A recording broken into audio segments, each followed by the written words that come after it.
For most of human history, the ocean was an opaque void. We could sail across its surface, but the world beneath remained a total mystery. Early underwater exploration had extreme physical limits. Divers were bolted into heavy metal suits, entirely dependent on an air hose connected to the surface. Jacques Cousteau was a young naval officer whose life changed after a near-fatal car accident. During a long and difficult recovery, he turned to the sea to find the silence and weightlessness he needed to heal. Because the deep ocean was physically off-limits to almost everyone, it was treated as an infinite black box. Since we couldn't see what was happening below, the sea was exempt from human concern. Cousteau realized that to truly understand the sea, humans needed to move through it without being tied to the surface. The solution arrived with the invention of the aqualung. This device used a specialized regulator to match the air pressure in the tanks to the surrounding water. For the first time, a diver's air supply was entirely self-contained.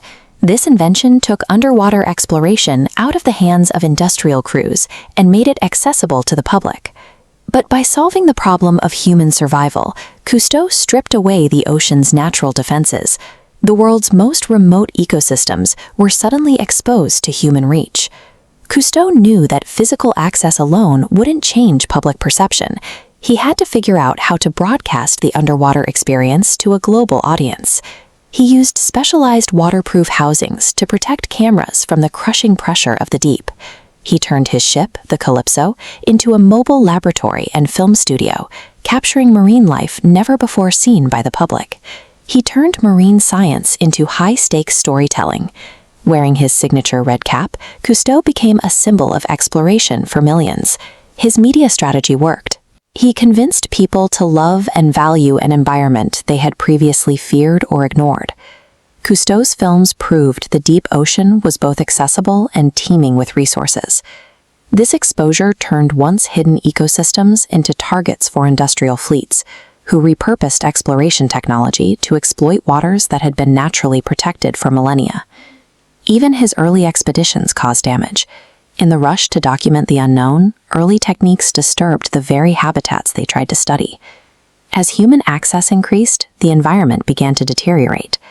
Cousteau began to document the rapid spread of industrial pollution and the death of the reefs he once loved. This is the tragic irony of the visibility paradox.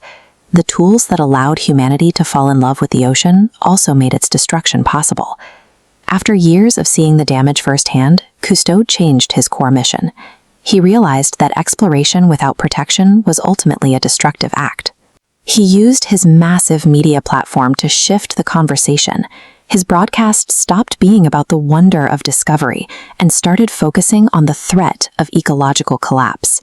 This map shows a connection Cousteau began to emphasize. The health of localized coral reefs directly impacts the stability of the global climate.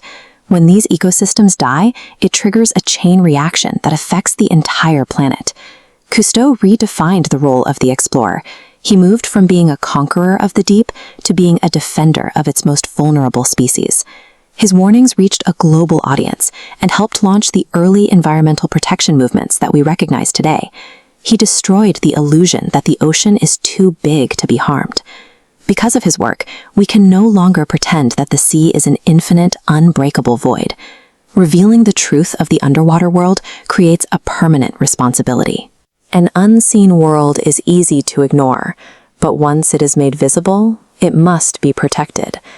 Now that Cousteau has shown us what lies beneath, we can no longer plead ignorance. The responsibility of protecting the ocean belongs to us.